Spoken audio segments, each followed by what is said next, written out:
Hello everyone, this is my 2005 BMW 325 Ci, and in case you haven't noticed, the year is currently 2025, which means this car is exactly 20 years old.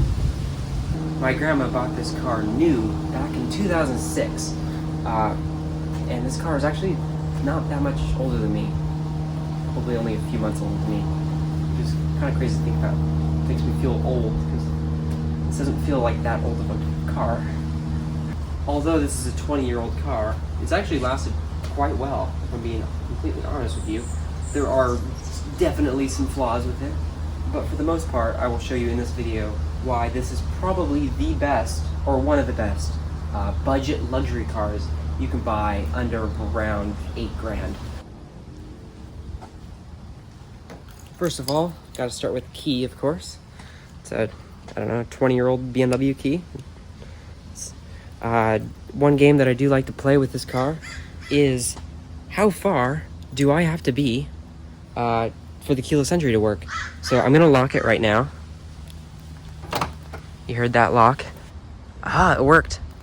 Wow, that's actually quite unusual. Let's go a bit further back. Let's try it again. Wow, still worked. This is probably, I don't know, what, 30 feet, 40 feet? Let's try to the end of the driveway here. Nope. Let's see. Ah, right here. Right here. This is where probably around 50 feet is the range for the keyless entry. All right, so let's start with the exterior next. So, of course, this being a 20-year-old car, the front end actually has lasted probably the best out of all the sides. However, you can't really see it but underneath there are scratches along the front bumper, which of course you would expect for such a low vehicle, because the ground clearance is only so many inches. The wheels, there are of course some rim rash on the tire, or on the rims, but other than that, that's about it. The top here, the convertible top, has lasted very well. It's been garaged for 20 years, which is great. The one thing that I don't like about the convertible top is that, well, bird poop stains, but also too, because of the like the fibers, it stays and it's really hard to get out. Then moving around the back, this car has been rear-ended twice. The first time it was rear-ended, it was replaced, and it actually was a pretty good job of the replacement of the whole rear of the car.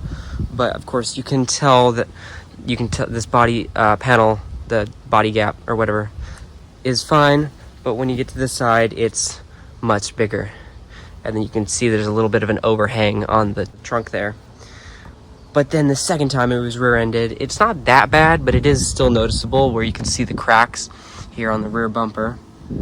But yeah, then swinging around more around the car here, this side is immaculate. I just cleaned it, so it's great.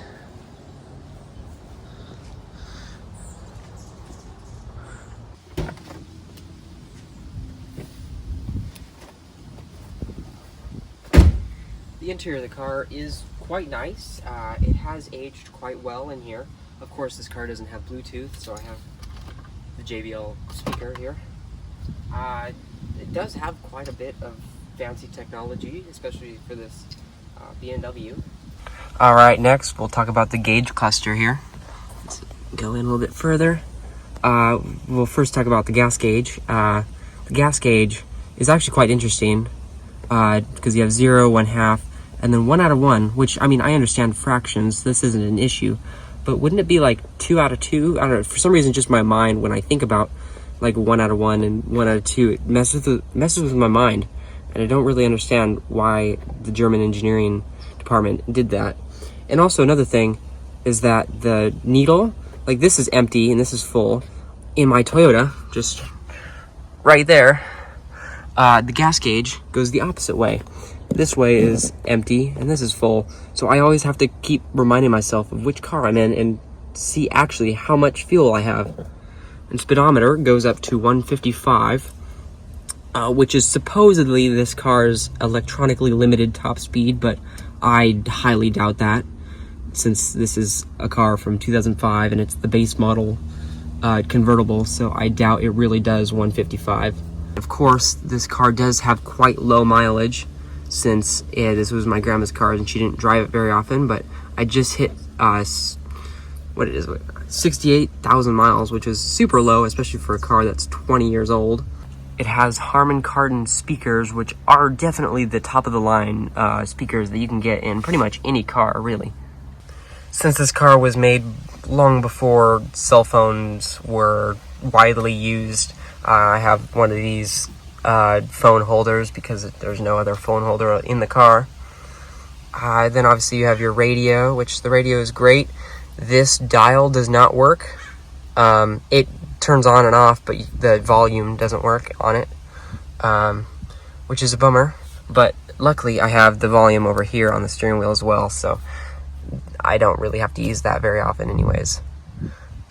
So I have a sunglass holder and another sunglass holder. There we go, it's stuck a little bit. Oh, it's not actually a sunglass holder, it's at the little storage, and then cigarette lighter. That one's probably been in the sun a bit too much. And then I have the armrest here. Pretty great, just a little bit of storage, not a whole lot. My one major issue with the car is that one cup holder is like only in this car. It has two, but I use one for my Bluetooth speaker because obviously there is no Bluetooth in the car, and the other is blocked by the armrest, and I always use the armrest when I drive. Glove box is quite capacious. You've got my mask and gum and tissues and everything that I need. And then visors, those are all great. Oh god. Just like a Jeep Wrangler, the windows, roller uppers, there's probably a better word for that, are on the or in the center console, which is kind of interesting because in my Land Cruiser, of course, they're on the door sill here. So I'm always looking at this, and I end up always changing the mirrors. And I don't mean to do that. I mean to roll down the windows. But so I always have to remind myself that they're over here, because it's a convertible, and I guess probably something to do with, I don't know, weather. I'm not sure. And of course, this car is 20 years old, so it does, of course, have a manual handbrake, which is always really cool. This is probably one of the features that I miss on newer cars. This car is, of course, a 2+2, since it is a convertible. It's not a four-door, it's a coupe. Oh, and one other side note while I'm thinking about it. The 325 CI, the C, does not stand for convertible. It stands for coupe because it is just a two-door, which makes sense, but I didn't know that until recently. I just assumed it stood for cabriolet or convertible or something, but no, just coupe, which is easy. Every time I have friends with me, they don't understand how to get in the back seat. They just think that they have to crawl through there, but no, there is in fact an easy way to do it. You just lift this handle and then pull the seat forward. And there's not that much leg room, if I'm being completely honest with you. My mom and I both have quite long legs, and we're both the ones that drive this car frequently, so I always have to have as much leg room up here, which bugs the rear passengers. And there are only two seats back here. There's this seat and that seat. There is no seat in the middle. That's just cushioned, I guess, in case of an accident, I assume. I don't know. And there are also armrests on either side. These windows do roll down, but they don't have access to that. I have access to that in the middle there. Now coming around to the trunk. Easy, just a button, and it opens. I have all the original tools in the toolkit, except one, I believe. Wait, hold on, let me just check. There we go. Yeah, I have all except the flashers or whatever, the hazards that go in here, I guess.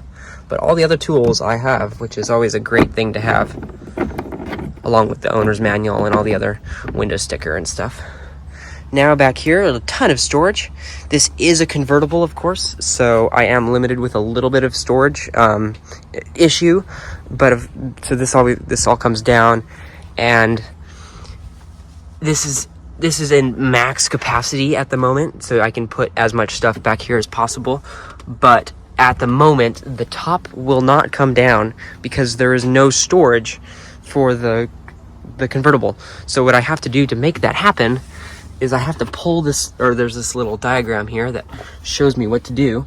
So I reach under here, pull this lever down, and have this big block that comes down that blocks a lot of my storage. And now the convertible top can come down, and I'll demonstrate that later, of course. And coming around here to the gas cap, unfortunately, my mom has broken the little string here that attaches to this. And it's just super easy. I'm not used to having a gas cap that actually works because my gas cap on this thing is indeed broken. Now, a really fun game to play with convertibles is play how fast does the convertible top go down? And I will demonstrate that with, I don't know, maybe a timer or something, I'm not sure.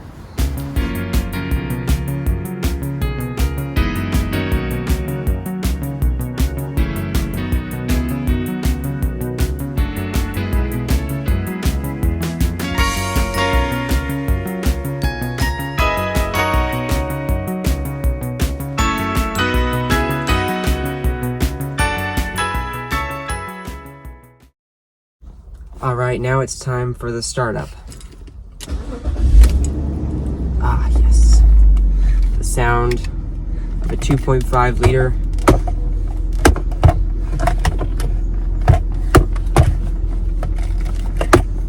inline six.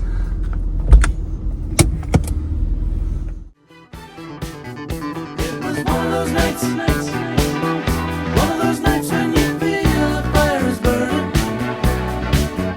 Everybody was there, everybody to share. It was so right. Now, of course, this is technically a sports car, since it's a BMW convertible, which I like to brag about, because even though it doesn't look like a sports car, it pretty much is. Again, it supposedly, according to a few sources, this car is electronically limited to 155 miles an hour, which I would not test in any form, but the 0-60 is a bit more believable, because I've driven this car to 60 pretty quickly. It's around 6.5 seconds, if I'm not mistaken, and that's pretty good. I mean, that's not sports car today standard, but it is pretty decent for, I don't know, what year is this? 2005, so. Oh, that was loud. One of my all-time favorite things about cars in general is the history. So now I'm going to talk about the history of the E46 3 Series. So, as I just mentioned, this is a BMW 3 Series, specifically the 325 Ci. As I mentioned, let me break down what that means. So 3 Series, just think of like a number line between 1 and 9. 3 is on the lower end, which means in size and in luxury it is on the lower level, but it's not the lowest. But, well, to be fair, at the time of when this was the lowest car that you could buy. Then the 2.5, or well, if you break it down, the 325, so that those next two numbers, there's actually an invisible decimal point in there, so it's a 2.5, which refers to the displacement of the engine, so it's a 2.5 liter inline six. And then the C, as I mentioned earlier, stands for coupe, not convertible, and the I is kind of stupid. It stands for fuel injected, which I would hope it is, because it's a car made after 1989, so that's a good thing, I guess. So this car came out in 1999 in the United States. Of course, it was sold before then in Europe and other places, but in the United States, this car was debuted in 1999. And then it was discontinued in 2005, which means that this is the last model year that they made this car. And so this particular generation of 3 Series is called E46, which doesn't really mean anything because the generation before that was called E36. and the generation before that was called E20. No, just kidding. That was called the E30 for some reason. However, one thing that I would like to mention is that in the year 2002, so after, I guess, 3 years of being on sale, this car had a facelift. Yeah, which facelift is a fancy term for just like mid-cycle update, I think is what the other term is called. But I like facelift better because it makes me think of plastic surgery. But yeah, so basically all they did is change small things. So I mean, when a car gets dated to some degree after a car's been on sale for so many years, the car manufacturer will update the front or the rear of the car just to make it look newer, I guess. And so in 2002, BMW did that. And so this is the facelifted version, which there are several things that BMW did to change the front and the rear of the car, but the most notable are the headlights. So in like the 2001 model year, there's like cutouts of the headlight, but that is not there in this facelifted model. Next, I would like to talk about the body styles of the E36 3 Series. Of course, I have the convertible, which is my favorite, and in my opinion, the best looking. Then, of course, they have just the standard coupe, which is just a normal hardtop with the 2 doors. And then they also made a sedan, which, in my opinion, is the ugliest and least appealing out of all of them. But, I mean, it's like the worst day in heaven, so it's not really that applicable, but yeah. Then, lastly, they also had a station wagon version, which is probably my second favorite, because the station wagon version is super rad, and they're just super rare. I just don't see those E46 wagons at all anymore. Then, particularly with the convertible aspect, they had 3 variations of it. They have this, which is technically this is the base model. This is the 2.5, as I had said earlier. Then they also made, for just the convertible version only in the United States, I'm sure that's changed elsewhere, but then they also made the 3.0, which is the larger, I think it's a V6 if I am not mistaken. And then they made the top of the line, which is the M3, which is technically not even really a 3 Series at that point, because it's just that much more different at that point. But I mean, of course, the M3 is the best out of all of them, but I'm more than happy with my base model here. Okay, I'll make this short. So that last video I filmed was around a week ago. Now, since then, in the meantime, my car was actually hit in the front. I had it street parked and it got hit. So the damage isn't too bad. I fixed most of it already. As you can see, the extent of the damage was to the front grills, mainly to this one. So this one physically cannot be put back in, and this one was cracked partly, so I just got new ones. So here's what it looks like now. So as you can see, there's a crack here with some sort of paint chip and some more paint chips here. And so this whole thing, if you saw in that photo, this thing was back here. So I had to hammer it out. And as you can see, my dad and I didn't do a very good job, as we are, of course, are not professionals. And so you can see kind of the shoddy body work here, but I don't know. It looks fine from a distance, like you would never notice. Obviously, with the grills in, it should look a lot better.